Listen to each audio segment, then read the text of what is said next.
예수님의 십자가 위의 말씀 혹은 기도가 7가지였습니다. 그 중에 오늘 세 번째 말씀, 보소서 아들이니이다, 보라 내 어머니라 라는 말씀은요, 사복음서 중에서 오로지 요한복음에서만 기록되어 있습니다. 왜 그렇습니까? 이 세 번째 예수님의 말씀은요, 십자가 바로 아래에 있는 사람들만 들을 수 있었던 그 정도의 크기의 음성이었기 때문에 그렇습니다. 그래서 오늘 성경에 보면요, 예수님이 십자가에 못 박히시고 그 처형하는 일련의 집행 과정들이 다 끝나자 이제 구경하고 저를 조롱하던 백성들과 또 호기심을 메우기 위해서 왔던 군중들까지 다 제가 길로 갔더라라고 합니다. 그리고 오직 몇몇 사람이 십자가 밑에 있었는데 그 사람이 누구입니까? 예수님 어머니 마리아, 그리고 더불어 다른 세 사람의 여인들. 26절에 보면 예수님이 사랑하시는 제자 요한만이 이렇게 십자가 밑에 서 있었다고 합니다. 그래서 예수님의 이 여자여 보소서 아들이니이다 라는 음성을 들은 사람은요, 제자들 중에서, 그리고 수많은 예수님의 십자가의 그 처형을 함께 했던 사람 중에서도 오로지 이 몇몇 사람, 그리고 제자 요한뿐이었습니다. 이 요한이 바로 오늘 우리가 봉독한 요한복음을 기록한 사람입니다. 그래서 예수님의 이 세 번째 말씀은요, 요한 아니고서는 우리가 모를 뻔했습니다. 여러분 생각해 보세요. 우리는 그냥 십자가 하지만 우리 십자가 예수님의 이 고난일의 일정을 따르면요, 목요일부터 시작됩니다. 최후의 만찬이 있었습니다. 그 밤에 저녁 마치시자마자 어떻게 했습니까? 마치시자마자 겟세마네 동산으로 가서 밤새도록 기도하는데, 얼마나 간절히 하나님 앞에 기도했으면 성경에 기록되기를 땀방울이 핏방울이 되어 흘러내리더라 라고 기록되어 있습니다. 이게 정말 가능한 일입니까? 라고 별난 걸 다 또 궁금해 하던 때가 제가 있었습니다. 의사한테 물어봤더니 가능한 일이라고 합니다. 또 한 교회에 심호하게 될 때 여전도사님이 내가 이런 일을 직접 겪었습니다라고 아주 기도의 어머니였는데요, 어느 날 하도 간절히 기도하는데 눈물이 나서 이 손수건으로 눈물을 닦다가 이렇게 하니까 눈물이 아니라 핏물이 나더래요. 의사한테 갔더니 너무 온 힘을 주고 진력을 내서 기도하면 정말 눈에서 핏물이 난다고 합니다. 그렇게 그것도 한두 시간이 아니라 밤새도록 새벽 동뜨기 전까지 예수님은 겟세마네에서 십자가 때문에 기도하다가 내리셨습니다. 그게 동트기 전이니까 우리 시간으로 하면 한 3시 반쯤 될 겁니다. 잡히셨어요. 이제 끌려다니시는데 이 빌라도의 법정에 이르기까지 한 2시간 반 정도를 헤롯의 법정부터 가야바의 법정부터 끌려다니면서 채찍질 당하시고 모욕당하시고, 이런 분이 6시부터 드디어 정식 판결을 곧장 집행해서 60km 가까이 되는 십자가 나무 형틀을 그렇게 메고 골고다 언덕까지 오르신다고 생각해 보세요. 한 3시간은 올랐던 것 같아요. 그래서 9시에 십자가에 달리셨는데 여러분, 십자가 고통 상상이나 됩니까? 온 피를 한 방울 한 방울 다 떨어뜨리고 쏟아내야 하는 것. 그래서 십자가에서 보통요, 우리는 십자가에 달리면 사람 죽나 보다 했더니 아니에요. 일주일을 십자가에 달린 채 그렇게 서서히 진에 빠져서 죽어가는 것이 보통이라고 합니다. 얼마나 처참한지 모른다고 합니다. 근데 이미 십자가에 달리고 한 3시간이면 그때부터는 사람이 아니래요. 그냥 그 기록에 그대로 보면요. 유세부스 기록에 보면 고깃덩어리라고 합니다. 그걸 갖다가 왜 근데 달아둡니까? 라고 할 때 정말 의식도 없어요. 몸에 통증만 느낄 뿐인데 그걸 바라보는 사람이 무서워하라고요. 그래서 끔찍해서 다시는 저 십자가형을 당할 만한 일을 내가 해서는 안 되겠다는 공포정치의 가장 그 철퇴가 예전 우리나라 안기부와 같은, 안기부 여러분 남산에 대해서 아십니까? 저는 가보지 못했지만 저와 함께 방에 살았던 선배가 거기 갔다 오더니 정신병자가 되더라고요. 그 남산만 생각하면 끔찍해서 감히 로마에 대해서는 감히 거역하지 못하도록 그렇게 일주일을 달아놓는 것이 십자가예요. 예수님 오늘 십자가에 달린 채 3시간 넘어가 있었습니다. 그런데 그런 주님이요, 갑자기 눈을 떠서 하신 말씀이 뭐예요? 여자여 보소서 아들이니이다. 보라 내 어머니라. 이 말씀을 하셨다라고 하는 것입니다. 그래서 그저 7마디 말씀 순서로 저들의 죄를 사해 주세요부터 시작, 아니에요. 너무도 특별한 말씀이에요.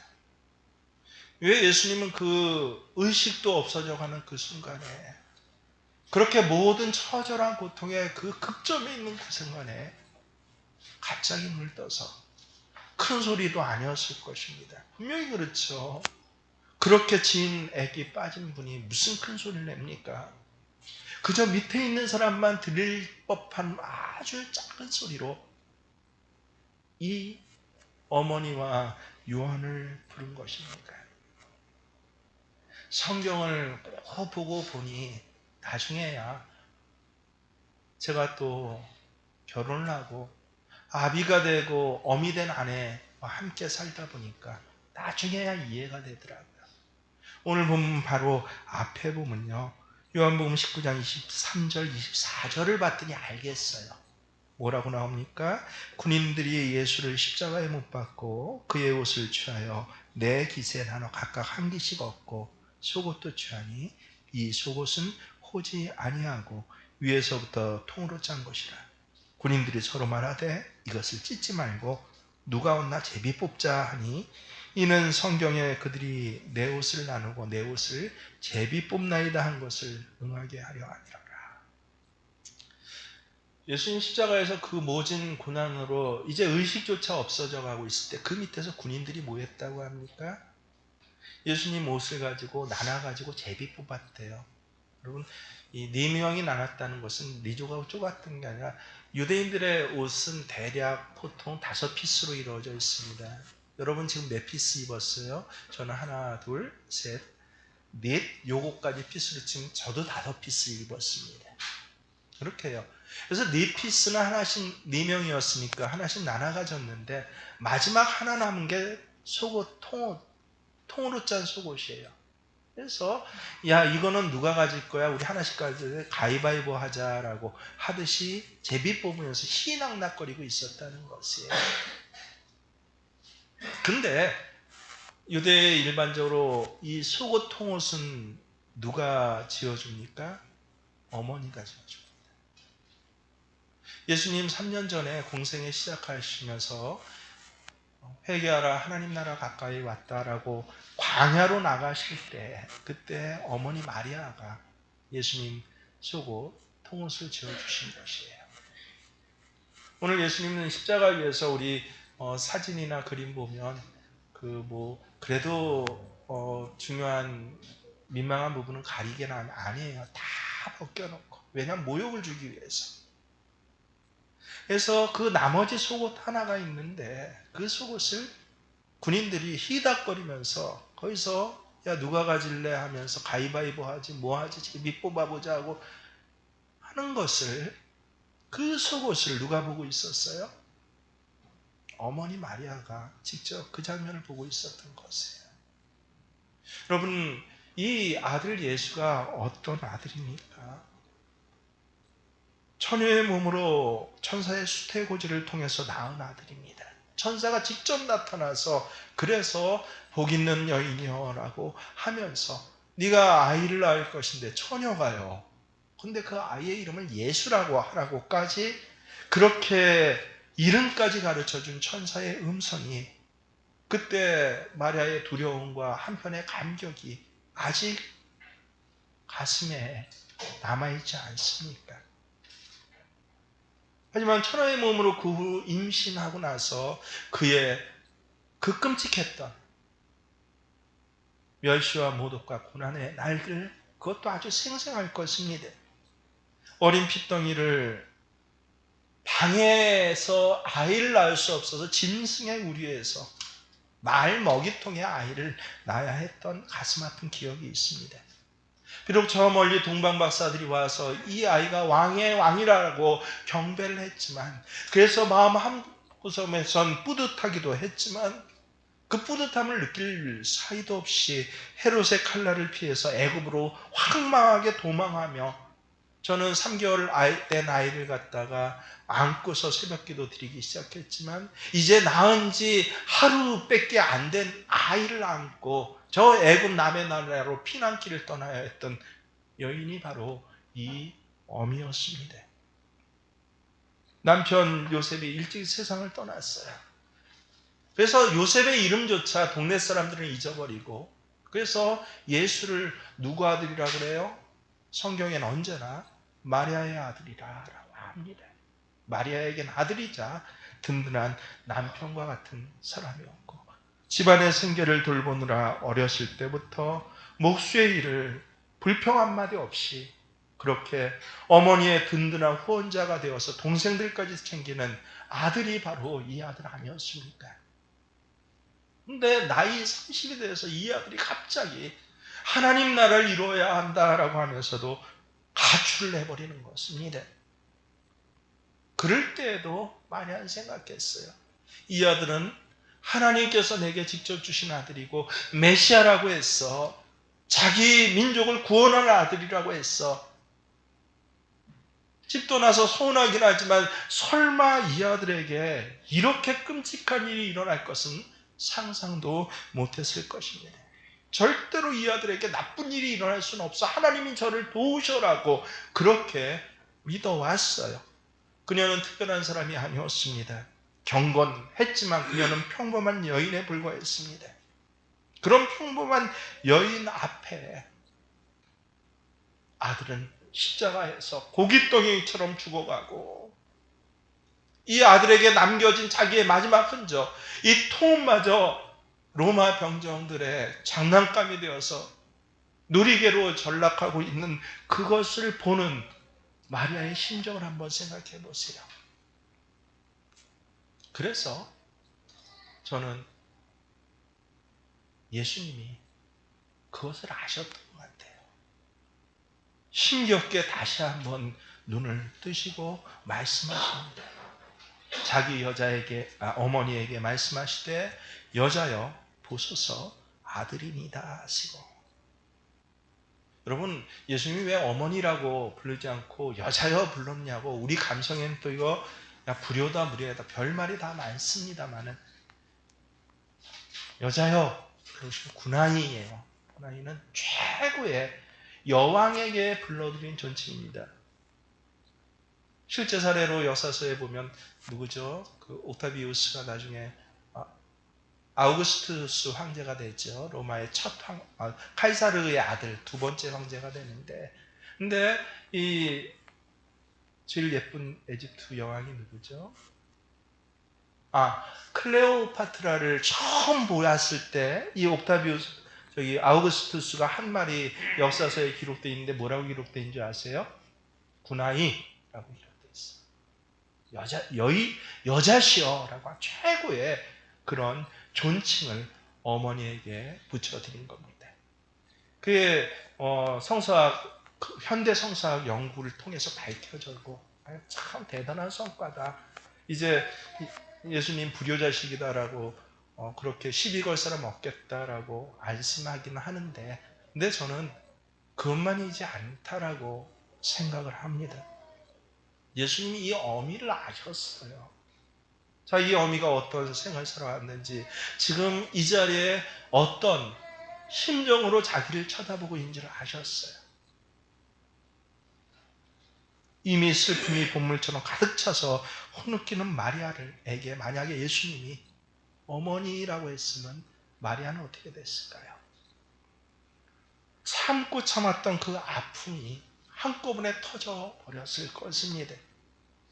육신이 십자가에 못 박히고 살찢겨 피 흘리면서도 예수님은요, 눈앞에 있는 이 어미의 심정을 생각하신 것이 분명하다라고 저는 믿습니다. 그래서 어머니라고 부르지를 아니하시고 여자여라고 그렇게 부르십니다. 왜 부르셨습니까? 바로 요한에게 말씀하시기 위해서요. 보소서 아들입니다.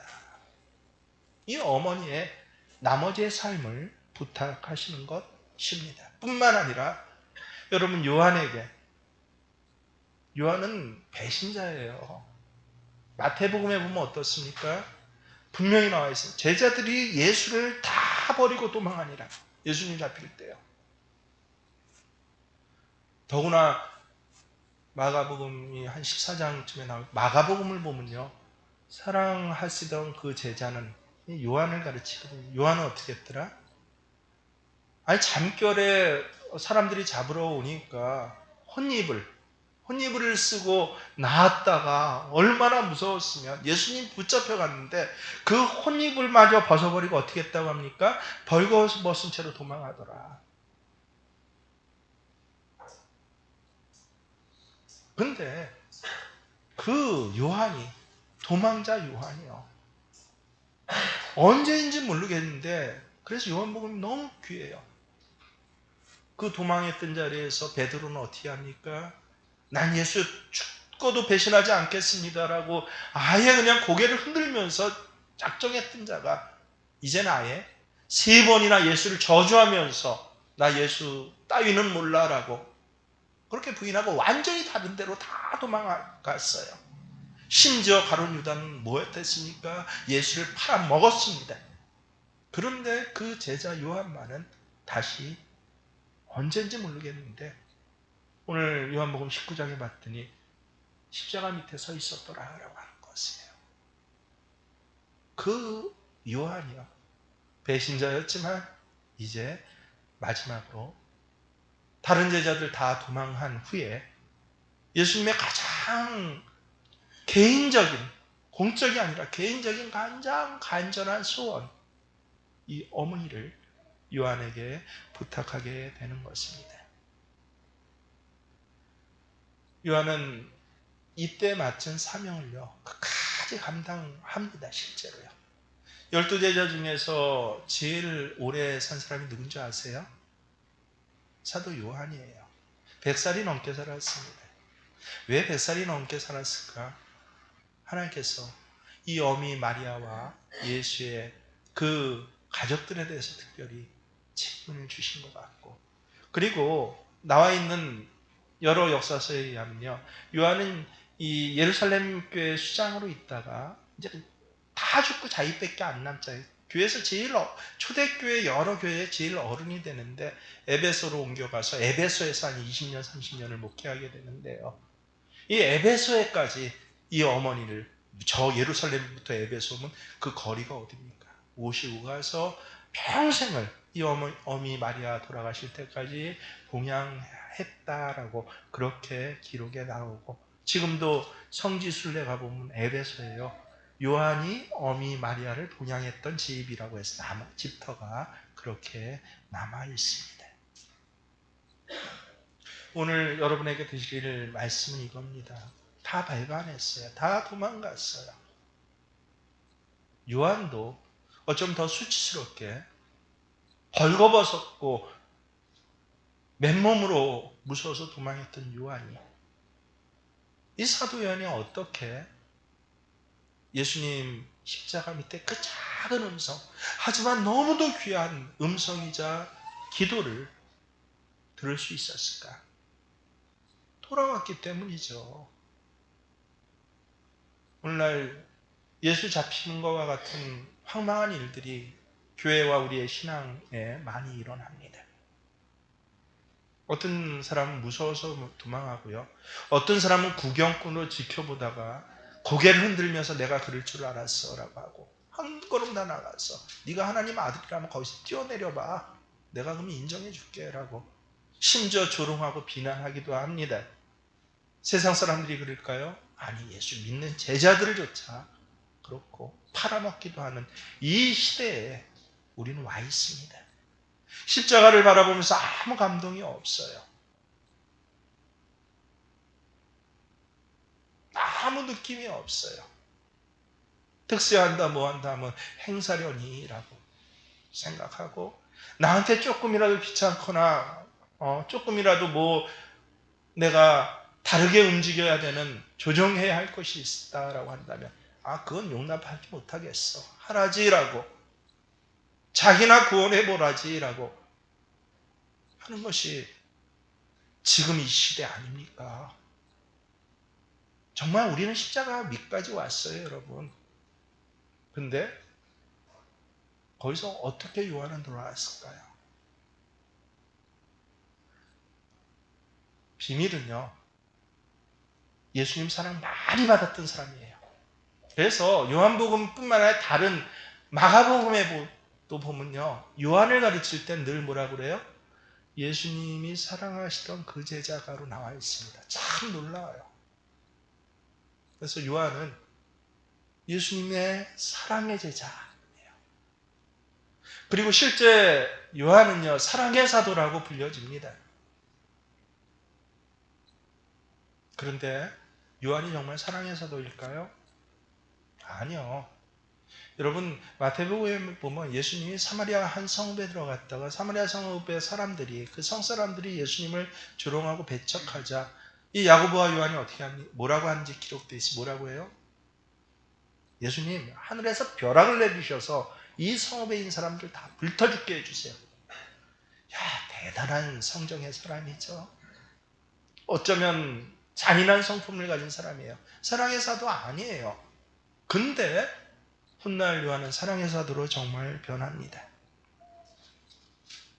요한일서 4장 10절에 보면 사랑은 여기 있으니 우리가 하나님을 사랑한 것이 아니요 하나님이 우리를 사랑하사, 19절에 보면 우리가 사랑하면 그 하나님이 먼저 나를 사랑하셨으니.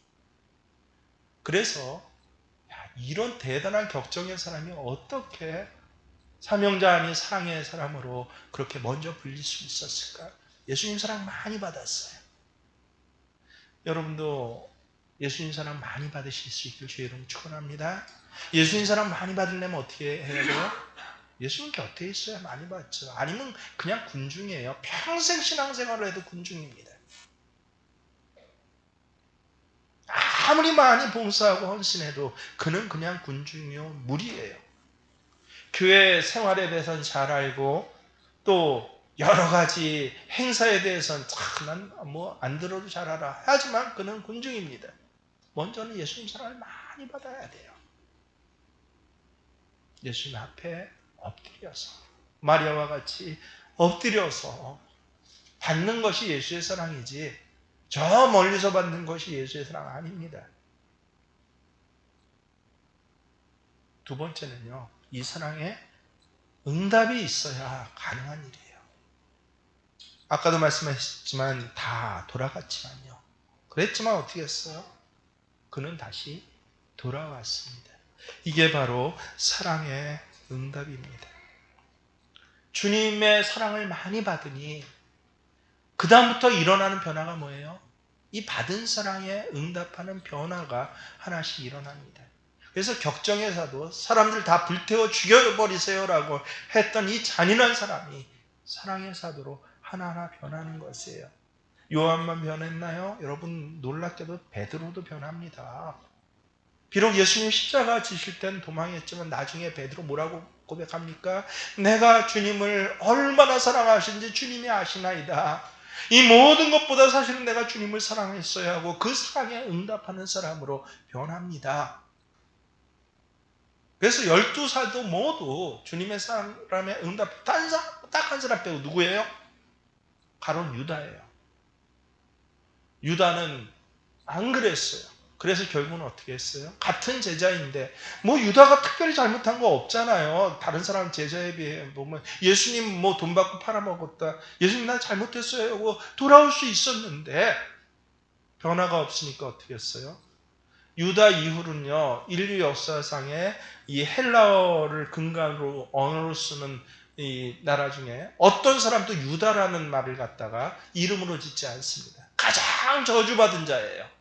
원래 뜻이 뭐예요? 유다는요, 찬송이라는 성경에서 가장 아름다운 이름이었는데 누구도 유다라는 이름을 쓰지 않을 정도로 저주받은 자가 됐습니다. 왜 그렇습니까? 변화가 없었어요. 그래서 제일 끔찍한 건요, 신앙생활하면서 변화 없는 겁니다. 여러분 알아두십시오. 나라고 유다하고 다를까요? 언제는 그 자리에 가 있습니다. 변화 없는 내 모습을 볼 때, 어제보다 못한 내 모습을 볼 때 끔찍해야 돼요. 도대체 내가 왜 이렇습니까? 하나님이라고요. 근데 그게 당연하게 느껴진다라고 하면 유다의 자리에 가 있게 돼요. 왜냐하면 시대는 점점 고난이 많아지고 예수 믿는 것으로 인하여서 많은 사람들이 더 탄압을 받게 되고요. 문제는 무엇입니까? 협력해서 이 신앙을 이겨내야 되는데 세대는 그렇지 못하게 서로 반항하고 도망하고 서로가 비난하는 것을 본으로 보여줄 것이기 때문에 그렇습니다. 강단에 있는 목회자조차 본을 보이지 못하고 신앙의 어긋장만 보이는 그런 시대가 올 것이기 때문에 그렇습니다. 그래서 내가 받은 사랑에 반응하게 해주세요.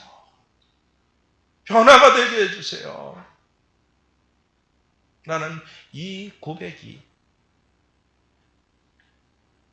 오늘 도망했던 요한을 다시 십자가 밑으로 예수님 곁으로 돌아오게 할 수 있었던 힘이 된 것입니다. 여러분 혹시 십자가 저 멀리 도망가 계십니까?